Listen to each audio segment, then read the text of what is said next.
Good morning students. हम पढ़ रहे हैं पर्यावरण के मुद्दे, इन्वायरमेंटल इश्यूज के बारे में, जिसमें हमने ग्लोबल वार्मिंग के बारे में जाना, संसाधन के अनुचित प्रयोग और अनुरक्षण द्वारा निम्नीकरण, ओजोन लेयर इत्यादि के बारे में पढ़ा। आज हम इस क्रम में आगे बढ़ते हैं और पढ़ते हैं वनोन्मूलन, डिफॉरेस्टेशन क्या होता है।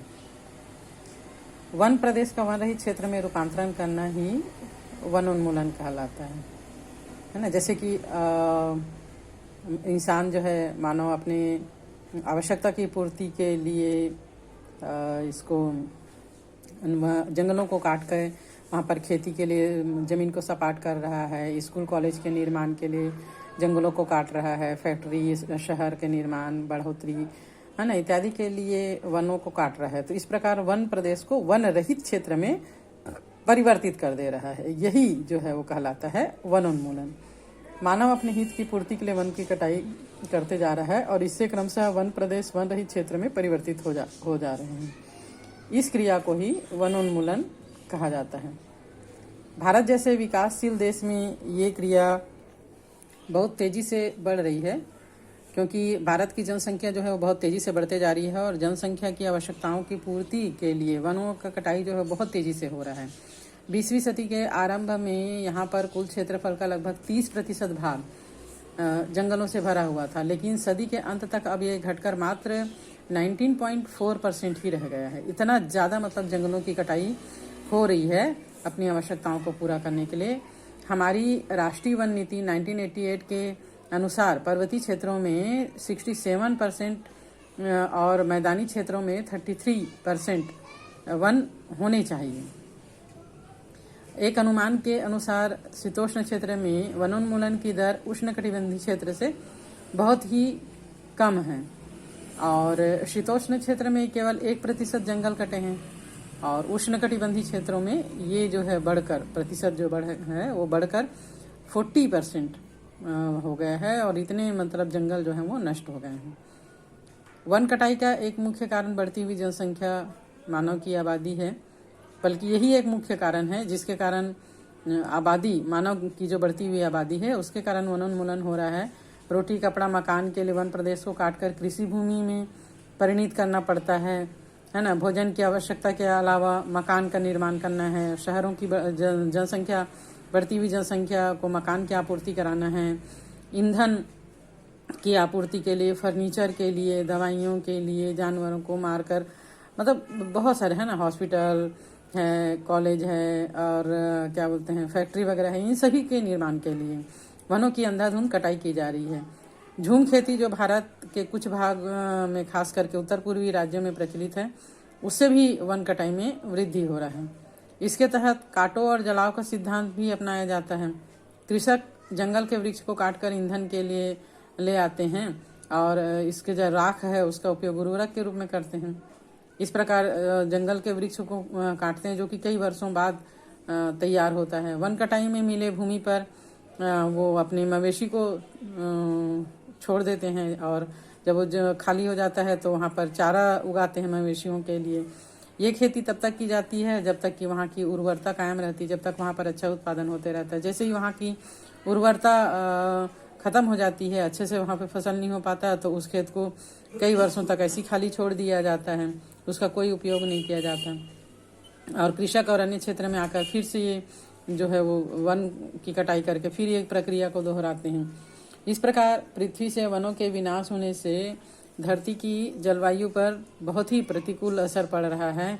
हम जानते हैं कि पौधे ही एकमात्र ऐसे जीव हैं जो वायुमंडल के कार्बन डाइऑक्साइड गैस को प्रकाश संश्लेषण की क्रिया के लिए ग्रहण करते हैं, अवशोषित करते हैं और वायुमंडल में ऑक्सीजन गैस को मुक्त करते हैं।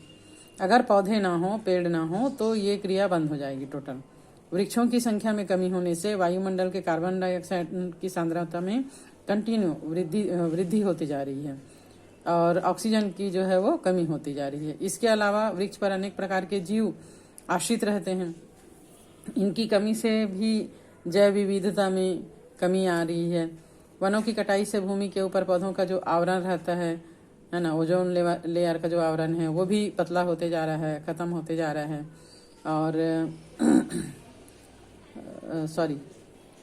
पौधों के ऊपर जो वायुमंडल का मतलब एक गैसों का एक आवरण रहता है वो खत्म होते जा रहा है, मिट्टी के कण ढीले हो जा रहे हैं, जिसके कारण भूक्षरण बढ़ते जा रहे हैं, मृदा का क्षरण बढ़ते जा रहा है, और भी इससे अनेक प्रकार की समस्याएं उत्पन्न हो रही है।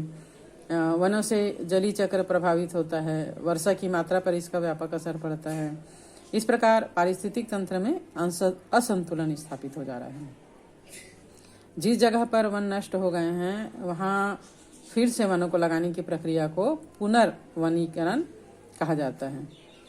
जंगलों के बढ़ने से कच्चे पदार्थ का स्रोत बढ़ता है। सामान्य वनों की एक प्राकृतिक वृद्धि दर होती है जो कि स्थान विशेष में पाए जाने वाली मिट्टी और जलवायु पर निर्भर करती है।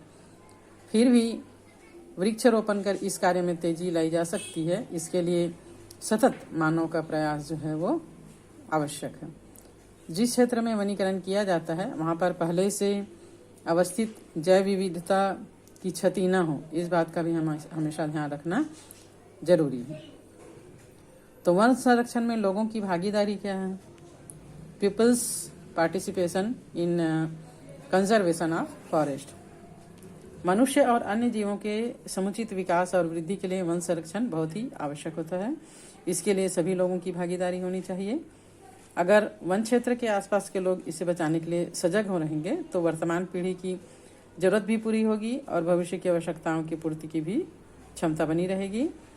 कार्बन डाइऑक्साइड का जो लेवल है वो वायुमंडल में नहीं बढ़ पाएगा और ऑक्सीजन का लेवल कम नहीं हो पाएगा। ये इसका बैलेंस बना रहेगा। भारत में वन संरक्षण का एक लंबा इतिहास है। लोग वृक्षों को बचाने के लिए इससे चिपक कर अपनी जान गंवा चुके हैं। चिपको आंदोलन के बारे में आप लोगों ने सुना ही होगा। जोधपुर राजस्थान के राजा ने 1731 ईस्वी में अपने महल के निर्माण के लिए वृक्षों को काटने का आदेश दिया था। जिस वन क्षेत्र के वृक्षों को काटना था उसके आसपास कुछ विश्नोई परिवार रहते थे। एक परिवार की अमृता नामक महिला ने राजा के आदेश का विरोध किया और वृक्ष से चिपक कर खड़ी हो गई। उसका कहना था कि वृक्ष हमारी जान है, इसके बिना हमारा जिंदा रहना असंभव है। इसे काटने के लिए पहले आपको हमें काटना होगा।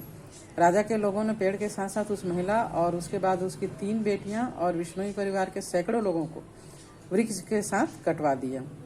भारत सरकार ने इस साहसी महिला जिसने पर्यावरण की रक्षा के लिए अपने प्राणों की बलि दे दी के सम्मान में अमृता देवी विश्नोई वन्य जीव संरक्षण पुरस्कार देना शुरू किया है, हाल ही में शुरू किया है।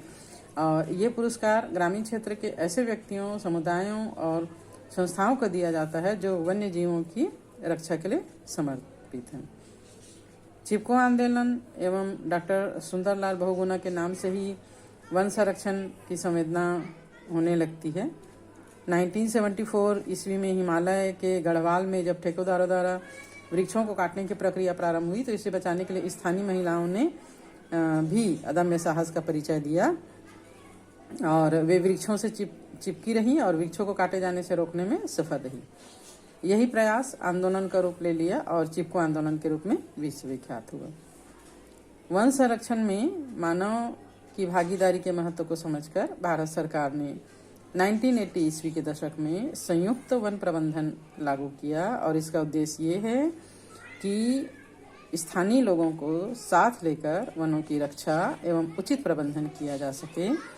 इस कार्य के बदले में वन वृक्षों से पैदा होने वाले उत्पादों जैसे कि रबड़, दवाई, गोंद, फल, इनका लाभ उनको मिलता है। इससे वनों का संरक्षण लंबे समय तक संभव होता है। वर्तमान में मानव आवश्यकताओं की पूर्ति करने के साथ साथ इससे भविष्य में भी वन संपदा की क्षमता में कमी नहीं होगी और आने वाली पीढ़ियों को भी इसका लाभ मिलता रहेगा। इसके अतिरिक्त जलवायु परिवर्तन को रोकने में भी इससे मदद मिलेगी। तो आज हमारा ये चैप्टर पर्यावरण के मुद्दे समाप्त करते हैं।